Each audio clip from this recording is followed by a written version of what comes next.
दोस्तों, बहुत समय पहले की बात है। किसी गांव में एक किसान रहा करता था। उसके दो पुत्र थे जिनका नाम था भावेश और मनोज।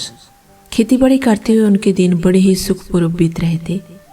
एक दिन वह बूढ़ा किसान बहुत ज्यादा बीमार पड़ गया और उसने अपने दोनों बेटों को अपने पास बुलाया और उनसे कहने लगा कि मेरे बच्चों, शायद अब मेरा अंतिम समय आ गया है। मैं यही चाहता हूँ कि मेरे मरने के बाद तुम दोनों भाई आपस में मिलजुल कर रहो, सुख शांति के साथ अपनी जिंदगी गुजर बसर करो।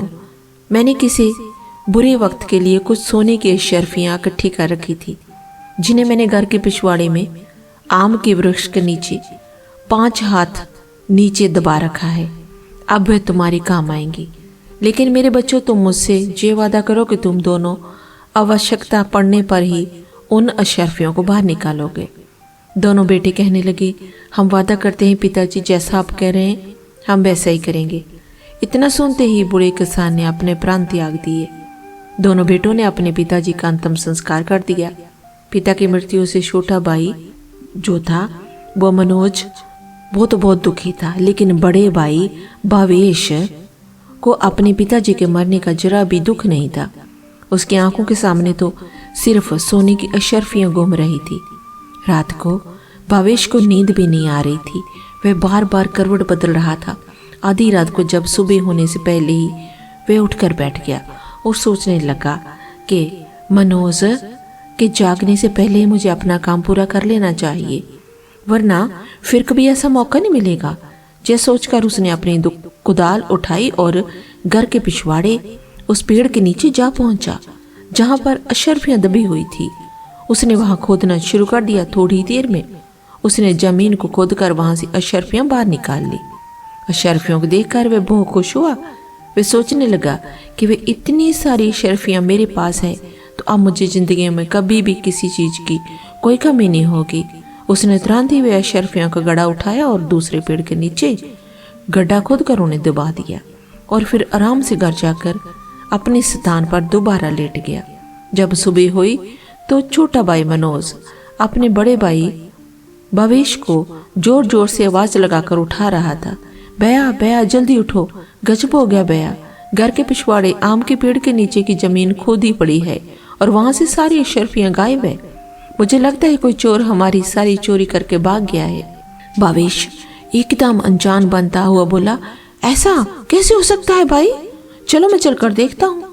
जब दोनों भाई उस जगह पर पहुंचे तो सच में वहां की जमीन खोदी हुई थी। छोटे भाई लखन ने कहा, अब क्या करें भैया, मेरे विचार से हमें पहले कोतवाली में जाकर सूचना देनी चाहिए। कोतवाली का नाम सुनकर भावेश कुछ घबराया, लेकिन अगले पल भावेश अपने को संभालते हुए बोला, ठहरो ठहरो मनोज, कोतवाली जाने की कोई जरूरत नहीं है। मनोज बोला, लेकिन क्यों भैया? तो भावेश ने कहा, मैं अच्छी तरह जानता हूँ चोर कौन है जिसने दबी हुई शर्फियां निकाली हैं। मनोज ने चौंक कर पूछा, भैया क्या आप जानते हैं वो कौन है? तो भावेश बोला, हाँ तुम जानना चाहते हो तो सुनो, वो चोर तुम ही हो। भावेश ने अपनी चोरी छुपाने के लिए उल्टा अपने भाई पर ही आरोप लगा दिया। भावेश की बात सुनकर मनोज बोला, भैया जी आप क्या कह रहे हो? नहीं भैया, मैं चोर नहीं हूँ, मैंने कोई चोरी नहीं की। तो भावेश कहने लगा, तुम्हारे और मेरे अलावा इन अशर्फियों के बारे में और कोई नहीं जानता था, इसलिए अब ये बात साफ है कि तुम अकेले ही सारी अशर्फियां हड़पना चाहते हो। मनोज ने ये सुनकर कहा, ऐसा मत कहो भैया, मैं सच कहता हूँ मैंने कोई अशर्फियां नहीं चुराई, मैं अशर्फियों के बारे में कुछ नहीं जानता।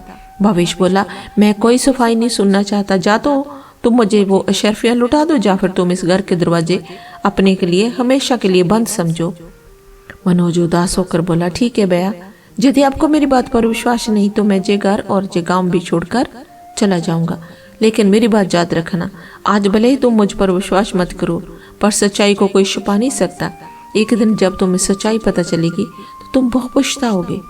लेकिन भावेश ने उसकी एक भी बात नहीं सुनी और उसे घर से निकाल दिया। मनोज दुखी मन लेकर तुरंत ही वहां से चल पड़ा। वह सोचने लगा, सच्चाई जाने बिना ही भैया ने मेरे साथ ऐसा व्यवहार क्यों किया? अब बदनाम होने से अच्छा है कि मैं ये गांव छोड़कर ही चला जाऊं। जबकि घर पर बैठा भावेश बड़े आराम से ये सोच रहा था कि वह कितनी आसानी से मनोज नाम का कांटा अपने आप ही मेरी जिंदगी से निकल गया। अब सारी अशरफियां सिर्फ मेरी है। दूसरी तरफ मनोज दुखी मन लेकर वहां से चलता ही जा रहा था। चलते चलते उसके मन में कई तरह के विचार आ रहे थे। उसके मन में एक विचार ये भी आया कि कहीं बया ने सारा धन हड़पने के लिए जी कोई चाल तो नहीं चली। वो अपने विचारों में डूबा हो लगातार चलता ही जा रहा था। तभी वह एक घने जंगल में जा पहुंचा। अब रात हो चुकी थी और चारों ओर अंधेरा छाने लगा था। उलझन में पड़ा मनोज जो सारी बातें सोच ही रहा था, तभी उसके कानों में कुछ आवाज सुनाई दी। जे 500 अशरफियां तुम्हारी हैं? जे अशरफियां मेरी? मनोज सोचने लगा ये आवाजें कैसी है। सच्चाई जानने के लिए मनोज आवाज की दिशा में गया तो उसने देखा कि दो आदमी एक झाड़ी के पीछे बैठे थे और वे दोनों आपस में धन का बंटवारा कर रहे थे। मनोज को ये समझने में देर न लगी कि ये दोनों आदमी चोर हैं और ये दोनों चोरी का माल आपस में बांट रहे हैं। तभी अचानक से घोड़ों के चलने की आवाज आई। अंधेरा होने के कारण चोरों को कुछ भी दिखाई नहीं दिया। वे सोचने लगे शायद राजा के सैनिक हमें ढूंढते हुए जहां तक आ गए हैं। वे डर के कारण कांपने लगे, कहने लगे इस स्थान को जहां छिपाकर भाग चलते हैं, आधी रात के बाद जहां आकर बंटवारा कर लेंगे। जैसे सोचकर चोर अपना चोरी का माल छोड़कर वहां से भाग गए। जब मनोज की नजर उन अशरफियों पड़ी तो मानी मान बहुत खुश हुआ, लेकिन तभी उसके मन में एक दूसरा विचार आया कि ये अशरफियां चोरी की है, इन्हें साथ में ले जाना ठीक नहीं होगा। इन्हें मैं यहीं पर गाड़ देता हूँ और जरूरत पड़ने पर इनको ले जाऊंगा। यही सोचकर मनोज ने वे सारी अशरफियां कुछ दूर जाकर एक पेड़ के नीचे गाड़ दी। फिर वे रात उसी पेड़ के नीचे सोकर वहां से निकला। सुबह उठकर मनोज अपने रास्ते पर चलने लगा। अभी वे कुछ दूर ही चल पाया था, तभी कुछ डाकुओं ने उसको घेर लिया। डाकुओं का सरदार उससे बोला कि जो कुछ भी तुम्हारे पास है वह निकाल कर हमें दे दो, नहीं तो जान से मार दिए जाओगे। मनोज बोला भाइयों मैं तो खुद ही एक मुसीबत का मारा हूँ, मेरे पास धन भला कहाँ से आएगा। डाकुओं का सरदार बोला कि जो झूठ बोलता है इसकी तलाशी लो। तलाशी लेने के बाद जब मनोज के पास वास्तव में उन्हें कुछ भी प्राप्त नहीं हुआ तो सरदार क्रोध से चला उठा और बोला अगर इसके पास पैसे नहीं है तो भी ये हमारे काम आएगा, इसे अपने अड्डे पर ले चलो, आज देवी माँ को इसकी बलि चढ़ाई जाएंगी। ये बात सुनते ही मनोज के होश उड़ गए। डाकू जो था ना वो उठाकर उसे अपने अड्डे पर ले गए, परंतु उनके अड्डे तक पहुंचते पहुंचते मनोज को एक उपाय सूझ ही गया। अड्डे पर पहुंचने के बाद उसने डाकुओं के सरदार से कहा अगर तुम मुझे अपने दल में शामिल कर लेने का वचन दो तो मैं तुम्हें 1000 सोने के अशरफियों का पता बता सकता हूँ। जैसे सुनकर डाकुओं का सरदार बोला क्या कहा, इतनी अशरफियां? यदि तुम सच कहते हो तो हमें ये शर्त मंजूर है, जल्दी से हमें उन अशरफियों का पता बताओ। तो मनोज बोला देखो भाई अभी तो रात होने वाली है, इस समय वहां पर जाना ठीक नहीं, कल सुबह होते ही मैं तुम लोगों को वहां पर लेकर चलूंगा। डाकुओं का सरदार बोला ठीक है, लेकिन खबरदार हमारे साथ कोई भी चालाकी करने की कोशिश की वरना अंजाम बहुत बुरा होगा। मनोज बोला सरदार जी आप बिल्कुल निश्चिंत रहिए, मैं आपसे कोई भी धोखा नहीं करने वाला। अगली सुबह मनोज उन चोरों को उसी जगह पर ले आया जहां पर उसने वे सोने की अशरफियां दबाई थी। सरदार के आदेश पर तुरंत ही उसके आदमियों ने उस जगह को खोदा और शीधरी वे अशरफियां उनके सामने निकल आई। सोने की अशरफियों को देखकर वे सभी बहुत ही खुश हो गए। वे सारी अशरफियों को अपनी थैलियों में भरकर अपने अड्डे की ओर चल पड़े, परंतु मनोज के दिमाग में अभी भी कोई दूसरी योजना चल रही थी। वे सोच रहा था कि ये अशरफियां एक तरह से तो मेरे काम में ही आई है, लेकिन मैं इन डाकुओं के लिए जल्दी ही मौत का कारण बन जाऊंगा। इस घटना के बाद मनोज उन डाकुओं के गिरोह में साथ ही रहने लगा और धीरे धीरे वह डाकुओं के सरदार का सबसे विश्वसनीय व्यक्ति बन चुका था। कुछ समय बाद मनोज ने उन डाकुओं के सरदार से कहा सरदार मैं एक सप्ताह के लिए अपने घर जाना चाहता हूँ, वहां पर मेरी बूढ़ी माँ है, मैं एक बार अपनी माँ से मिलना चाहता हूँ। सरदार जो मनोज की योजना से बिल्कुल अनजान था, वह मनोज को अपने सबसे विश्वास वाला व्यक्ति समझता था। उसने मनोज को एक सप्ताह के लिए अपने घर जाने की अनुमति दे दी। मनोज अपने घर जाने के लिए रवाना तो हुआ, परंतु वह बेचारा अपने घर तो कैसे जाता। घर जाने के बजाय मनोज राजा के महल की तरफ चला गया। उधर महल में राजा पहले ही उन डाकुओं के आतंक से बहुत परेशान थे। वे अपने महामंत्री से कह रहे थे, मंत्री जी आखिर वे डाकू कब पकड़े जाएंगे? पूरा नगर उनके आतंक से परेशान हो रहा है। मंत्री जी बोले, मैं आपकी तरफ से पूरी कोशिश कर रहा हूँ महाराज, वो आतंकी जल्दी ही आपको कारागार में नजर आएंगे। उस समय वहां पर एक पहरेदार आया और बोला, महाराज की जय हो। महाराज, एक व्यक्ति आपसे डाकुओं के संबंध में मिलना चाहता है। महाराज बोले, ऐसा आदमी कौन है जो डाकुओं के बारे में बात करेगा? उसे तुरंत जहां पर लेकर आओ। कुछ समय बाद ही वह पहरेदार मनोज को राजा के सामने लेकर आया। मनोज बोला, महाराज को मेरा प्रणाम। महाराज, मेरा नाम मनोज है। महाराज बोले, कहो नौजवान, तुम डाकुओं के बारे में क्या बात करना चाहते हो? मनोज बोला, क्षमा करें महाराज, मैं इसके बारे में आपसे एकांत में बात करना चाहता हूँ। मंत्री ने कहा, अरे दुष्ट, क्या तुम जानते नहीं जे राजा के सम्मानित और विश्वास पात्र व्यक्ति मौजूद है? जो तुम कहना चाहते हो वे सबके सामने कहो। राजा बोला, ठहरिए मंत्री जी, यदि वे हमसे एकांत में बात करना चाहता है तो हम इसे एकांत में ही बात करेंगे, आप लोग जाइए। इसके बाद मनोज ने राजा को अकेले में पूरा किस्सा कह सुनाया। महाराज, इस तरह मैं उन डाकुओं के सरदार का विश्वास पात्र आदमी बन चुका हूँ और अब मैंने उसे अपने जाल में फंसा लिया है। अब बस उसे और उसके साथियों को पकड़ने के लिए मुझे आपकी सहायता की आवश्यकता है। जय सुनकर राजा बोला, बहुत खूब, तुम्हारी चतुराई और साहस से मैं बहुत प्रसन्न हूँ। उन भयानक डाकुओं को पकड़ने के लिए जो भी सहयोग चाहिए मैं करने को तैयार हूँ। कहो क्या करना होगा? मनोज बोला, महाराज, परसों रात को आप कम से कम अपने सैनिकों को मेरे साथ भेज दें। मैं सभी को उन डाकुओं के अड्डे पर ले जाऊंगा जहां पर वे सैनिक उन डाकुओं पर हमला कर देंगे और उन डाकुओं के गिरोह को गिरफ्तार कर लिया जाएगा। राजा बोला, बिल्कुल ठीक है बेटा, तुम्हारी सलाह बिल्कुल उचित है। हम परसों रात को अपने सैनिकों को तुम्हारे साथ भेजेंगे। तब तक तुम जही राजमहल में रहो और हमारे मेहमान बनकर रहो। उसके 2 दिन बाद मनोज अपनी योजना के अनुसार सैनिकों को लेकर डाकुओं के अड्डे पर पहुंच गया। सैनिकों की टुकड़ी ने उन डाकुओं पर हमला कर दिया। कुछ ही समय में सैनिकों ने उन डाकुओं को गिरफ्तार कर लिया और उनमें से कुछ डाकू मारे भी गए। जो बचे हुए थे उनको महाराज के सामने पेश किया गया, जहां पर मनोज को देखकर डाकुओं का सरदार चौंक गया और मानी मान सोचने लगा, कितना बड़ा धोखा हो गया। इस शैतान के बच्चे मनोज ने हमें कहीं का नहीं छोड़ा। अगले दिन दरबार में सभी दरबारियों और मंत्रियों से विचार करने के बाद राजा ने उन सभी डाकुओं को जीवन काल कारागार की सजा दे दी। इसके बाद राजा ने कहा, मनोज, तुम्हारी बहादुरी से हम बहुत प्रसन्न हुए। आज से हम तुम्हें अपना सेनापति नियुक्त करते हैं। मनोज ने ये सुनकर कहा, महाराज, आपका बहुत बहुत धन्यवाद, जो आपने मुझे नगर की सेवा करने के लायक समझा। उधर दूसरी तरफ मनोज का भाई भावेश अपने पिता की मेहनत की कमाई को बुरे कामों में बर्बाद कर रहा था। उसे जुआ खेलने की बुरी लत लग चुकी थी। वो शराब और जुए में अपना सारा पैसा बर्बाद कर चुका था। उसकी हालत इतनी बुरी हो चुकी थी कि अब उसके पास खाने के लिए अन्न तक भी नहीं बचा था।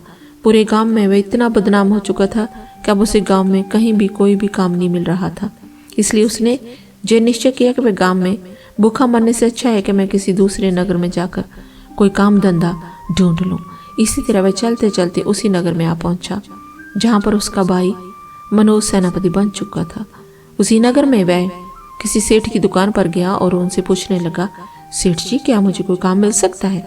तो सेठ जी ने उसे कहा, अरे भाई, तुम तो चेहरे से चोर उचक्के लगते हो, भला तुम्हें कोई क्या काम देगा? इसलिए मुझे माफ करो भाई और जहां से जाओ।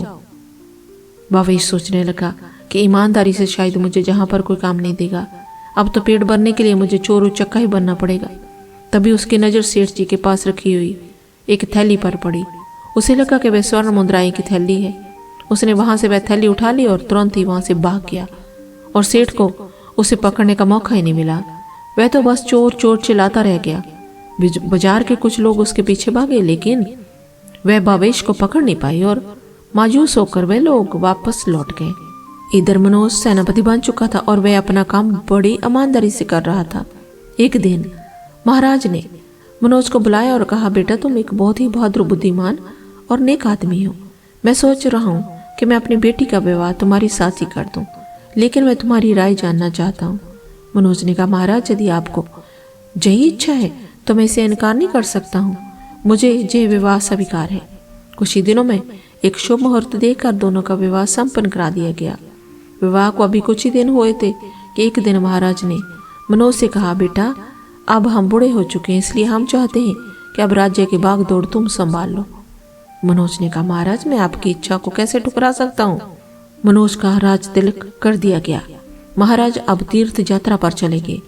कुछ महीनों के बाद जो सबसे बड़ी समस्या मनोज के सामने आई वह थी भावेश चोर की, जो उसी का सगा भाई था और अब तक कई नामी और खतरनाक चोर बन चुका था। सैनिकों ने काफी प्रयास किए लेकिन वे उसे पकड़ न सके। भावेश चोर उसी जंगल में पेड़ों में एक जगह रहता था। एक रात वह बैठा सोच रहा था कि कोई ऐसी तरकीब लगाई जाए कि मुझे बार बार चोरी करने की आवश्यकता ही ना पड़े। अगर मैं एक बार राज खजाने पर हाथ साफ कर लूं तो मुझे जीवन में दोबारा कभी भी चोरी करने की आवश्यकता नहीं पड़ेगी और फिर मैं अपने गांव में जाकर अपने आगे की जिंदगी बड़ी आराम से गुजार सकता हूँ। अगली रात राज खजाने की चोरी करने के उद्देश्य से भावेश राजमहल के पीछे जा पहुंचा। हाथों में रस्सी लिए हुए वह दीवार पर चढ़ने की सोच रहा था। दूसरी तरफ संजोग से उस चोर के बारे में सोच कर राजा जो था ना मनोज, उसको नींद नहीं आ रही थी। उस समय वह महल की छत के ऊपर घूम रहे थे। जैसे ही भावेश ने रस्सी के सहारे छत के ऊपर वो चढ़ा तो वहां राजा जो मनोज था उसे देख लिया। राजा ने अपनी तलवार निकाली और साथ ही अपने सिपाहियों को आवाज लगाई। कुछ ही पलों में सैनिक वहां पर पहुंच गए। राजा ने सैनिकों से कहा, सैनिकों इसे जिंदा गिरफ्तार कर लो। भावेश ने वहां से भागने की पूरी कोशिश की लेकिन वह भागने में सफल नहीं हो पाया और सैनिकों ने उसे पकड़ लिया। राजा ने जब उसे देखा वह चौंक गया। वह बोला, अरे तुम तो मेरे भाई भावेश हो, लेकिन तुम एक नामी चोर बन जाओगे, ये तो मैंने अपने सपने में नहीं सोच सकता था। भावेश ने देखा कि उसका भाई अब नगर का राजा बन चुका है तो उसे अपनी आंखों पर विश्वास नहीं हो रहा था। मनोज ने सैनिकों को आदेश दिया कि इसे ले आओ और कारागार में डाल दो। सुबह दरबार में ही इसकी सुनवाई करेंगे। भावेश को अब कारागार में डाल दिया गया। अब वह मानी माना अपने किए पर पछता रहा था। वो सोच रहा था, मेरी बुरी नीयत ने मुझे आज पतन की इतनी गहराई में धकेल दिया, जबकि मनोज जिसे मैंने बेईमान बनाकर धक्के मारकर अपने घर से निकाल दिया था, अपनी ईमानदारी और नेकी की वजह से एक राजा बन गया और जिससे पास सब कुछ था। एक चोर बनकर आज मैं उसके बंदी गृह में पड़ा हूँ। इधर मनोज की आंखों में भी नींद का नामो निशान नहीं था। वो सोच रहा था कि कल का दिन मेरी जिंदगी का बहुत ही कठिन दिन होगा। मुझे एक बहुत ही भयानक अग्नि परीक्षा से गुजरना होगा। क्या मैं इस परीक्षा में कामयाब हो पाऊंगा? काश महाराज ने मुझे राजपाट ना सौंपा होता। काश मैं जहाँ का राजा ना होता। यही सोचते सोचते आधी रात गुजर गई। आधी रात को मनोज उठकर कारागार में गया जहाँ भावेश बैठा था। मनोज को आते देख भावेश ने अपनी नजरें झुका ली। मनोज ने कहा, भाई तू तो मुझे झूठा आरोप लगाकर घर से निकाल दिया था, पर अब ये सबके पीछे की कहानी क्या है जो तू इतना बड़ा चोर बन गया? भावेश कहने लगा, भाई मुझे माफ कर दो। मैं एक ऐसा बेईमान आदमी हूँ जिसने अपने बाप की पूंजी के लालच में आकर अपने ही भाई पर झूठा आरोप लगाया और इसी कारण से मेरा आज जय हाल हो गया। भावेश की बात सुनकर मनोज क्या पूरी तरह से समझा गया था कि भैया ने खुद ये शर्फियों को निकाला था और झूठा इल्जाम लगाया था। मनोज ने कहा, तू एक चोर है और मैं हूँ जहाँ का राजा, तुझे दंड देना मेरा धर्म है। इतना कहकर मनोज अपने कक्ष की ओर चला गया। अगले दिन दरबार में भावेश चोर को पेश किया गया। महाराज ने उसे कहा, भावेश तुम्हारे ऊपर लगाए गए सारी चोरी के इल्जाम प्रमाणित हो चुके हैं, क्या अब तुम्हें अपनी सफाई में कुछ कहना है? भावेश बोला, महाराज मैं बस इतना ही कहना चाहता हूँ कि मुझे जैसे शैतान को आप इतनी कठोर से कठोर सजा दे कि भविष्य में चाहकर भी कोई मेरे जैसा काम ना कर सके। तो राजा ने कहा, ठीक है, हम तुम्हें ऐसी ही सजा देंगे। राजा ने सैनिकों को आदेश दिया कि सैनिकों इस चोर को ले जाओ और इसका एक हाथ और एक पैर काटकर इसे नगर की सीमा से बाहर निकाल दिया जाए। राजा का जय न्याय देखकर उसकी प्रजा और उसके मंत्री सब उसकी जय जयकार करने लगे। तुरंत ही राजा की आज्ञा का पालन किया गया। लेकिन भवेश को लेकर नदी के पास गए। सैनिकों ने भवेश से कहा, जाओ हम तुम्हें आजाद करते हैं। भवेश ने कहा, पर आप ऐसा क्यों कर रहे हो? आपके महाराज ने जो आदेश दिया है आप वह क्यों नहीं कर सके? सैनिकों ने कहा, राजा ने जो आदेश दिया है हम वही कर रहे हैं। इतना कहकर सैनिक भवेश को छोड़कर चले गए। थोड़ी देर बाद भवेश के सामने राजा मन जो था वो आ गया। राजा को देखकर भवेश बोला, महाराज, अपने सैनिकों को मेरा एक हाथ और एक पैर काटने का आदेश दिया, जो मुझे मिलना भी चाहिए। ये सजा, पर आपके सैनिक मुझे बिना कुछ हानि पहुंचाए छोड़कर क्यों चले गए, जबकि तुम्हें सारी प्रजा के सामने मेरा एक हाथ और एक पैर काटने का आपने दंड सुनाया था। तो मनोज कहने लगा, भैया, उस समय तो मैं एक राजा था, परंतु अब आपके सामने राजा नहीं बल्कि आपका छोटा भाई खड़ा है। एक राजा होकर मैंने एक चोर को सजा की घोषणा करके अपने धर्म का पालन किया, और अब एक भाई अपने भाई के पास अपने धर्म और कर्तव्य का पालन करने के लिए आया है। ये सुनकर भवेश की आंखों में आंसू बहने लगे। वह बोला, मैंने तुम्हारे साथ धोखा किया, मेरे साथ तो ये सब होना ही था, लेकिन तुम इतने महान हो, ईश्वर हमेशा तुम्हें इसी तरह से खुश रखे। फिर दोनों ने आपस में गले लगाकर एक दूसरे से बड़े भारी मान से विदा ली। बड़ा भाई छोटे भाई से कहने लगा, मेरी ईश्वर से यही विनती है कि मुझे हर जन्म में तुम्हारे जैसा भाई मिले। और फिर दोनों भाई अपनी अपनी राह पर वापस चले गए। उनके बाद उस नगर में भवेश को दोबारा किसी ने कभी नहीं देखा। राजा भी अपनी प्रजा का पालन करते हुए एक सुखमय जीवन बताने लगा। दोस्तों, इस कहानी से हमें ये सीख मिलती है कि अगर आज आप किसी अपने के साथ धोखा कर रहे हो तो कल उसका फल आपको अवश्य भोगना पड़ेगा। मनुष्य का कर्म ही उसका असली धर्म है। मनुष्य के नज़दीक उसकी असली जाति है, बाकी तो सब मोह है, माया है। दोस्तों, कहानी अच्छी लगी हो तो वीडियो को लाइक कर दो, कमेंट करना, ये तो आपका फर्ज बनता है ना, प्लीज़। खैर चैनल को सब्सक्राइब करना। मिलते हैं एक और नई कहानी के साथ, तब तक आप सभी खुश रहें, स्वस्थ रहें, मस्त रहें।